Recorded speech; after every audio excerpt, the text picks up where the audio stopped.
Hey guys, I'm Samcrac, and recently my stepmother texted me a picture of this quote for $914 to replace her fuel pump in a 2011 Crown Victoria. This quote was generated by a local automotive repair chain here in Florida, and she just wanted to check with me and make sure that the price was fair for the work being done in replacing this fuel pump before she went ahead and booked the job. Now, my first question to her was whether the car drove into the shop just fine. She said yes. I then asked her if it drove out of the shop all right. She said yes, and that raised a ton of red flags to me. You see, a car that has a failing fuel pump usually doesn't run very well, or it doesn't run at all because the pump is having a hard time delivering fuel to the engine. I told her to hold off on the repair, and I sent her one of my basic diagnostic scanners where she scanned her Crown Victoria for codes, and through a little bit of long distance diagnosis, there's no way this car needed anything close to a fuel pump. We were able to fix the problem causing this check engine light for about $20 and in probably about 2 minutes. And at the same time, we went ahead and serviced her entire car, saving what would have probably been thousands of dollars at this shop. Now, I don't know if their intentions were to make a quick buck here,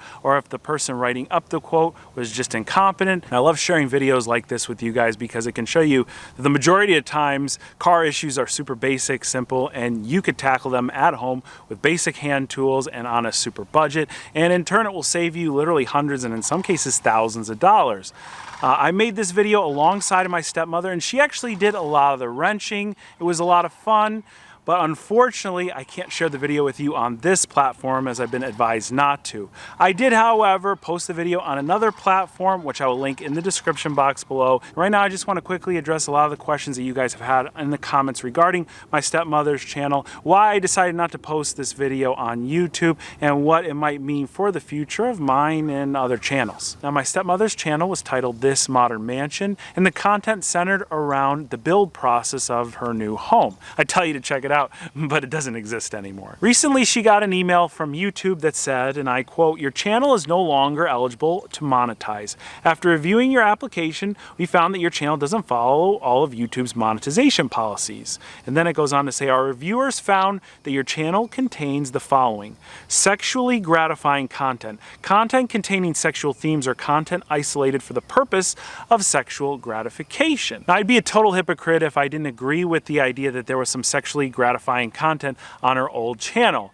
But what does that actually mean, and where is the line crossed? Because there's a lot of videos on YouTube that are shot on a beach and there's women walking around in the background with the bikini on. And to take things one step further, there's a video on YouTube that's called WAP. Now, if you don't know what WAP means, you're a better person for that.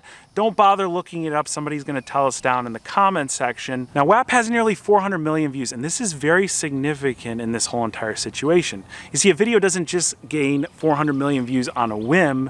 You have to drive people to the video for a specific reason in order to rack up that monumental amount of views. Now, you're probably thinking that Cardi B's an international superstar. That's how she easily gets 400 million views, right? But I can kind of debunk that with one simple parallel. You see, around the same time that WAP was released, Kanye West came out with a music video for his song Wash Us in the Blood. Funny thing is, this was a non-secular Christian song. Almost upon immediate release of his video, it was age restricted and demonetized. To this day, it has 11 million views versus 400 million views. Don't just take my word for it. Go into the YouTube search bar up top and type in Cardi B, and you'll probably be given a search recommendation for Cardi B WAP. Now, go ahead and type in Kanye West, and then type in the letter W for Wash Us in the Blood.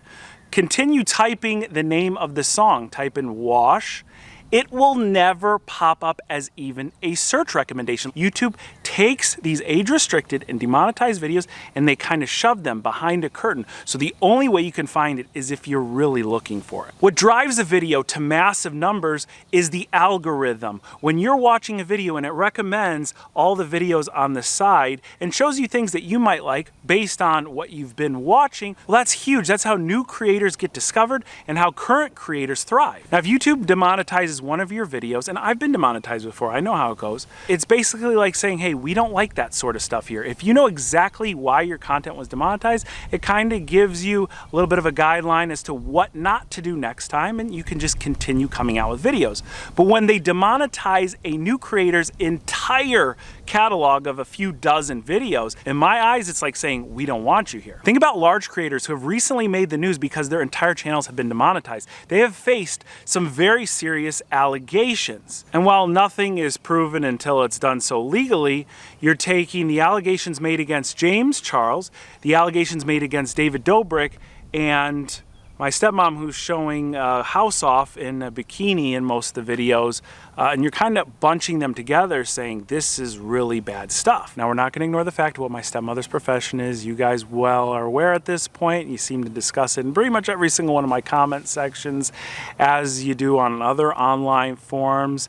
And if I had to guess, it's probably the #1 reason as to why she no longer has a YouTube channel. But I have encouraged her to kind of appeal their decision, work with YouTube to see if there's anything you can do to keep the channel, keep the content, and keep on the growth, because just a few months ago she was at 2,000 subscribers. As of recent, she was touching 50,000 subscribers. That's great growth, but again, once they shut you off and kind of push you behind that curtain, it's really difficult and darn near impossible to grow your channel. Now, I hope that clears up a lot of the answers you've asked me, and I think it's made it pretty obvious as, again, why I haven't posted the video of me and her working on her car here, but again, on another platform, which I've linked down in the description box. So if the idea of me wrenching alongside of my stepmother on her completely misdiagnosed Crown Victoria and saving several $100s in the process sounds like a fun idea to you, again, the link is down in the description box. And when you get on that site, I do ask for a few dollars to view the video. I'm trying to make it as to where you can pay whatever you want for it, and this just helps in a few ways. #1,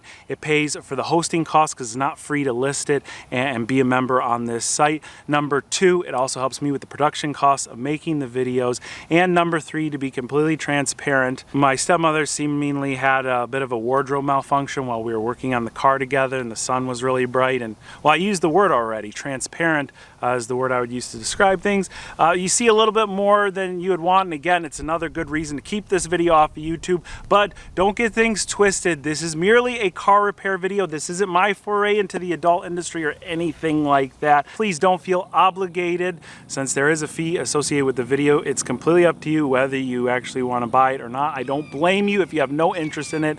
It's totally your decision.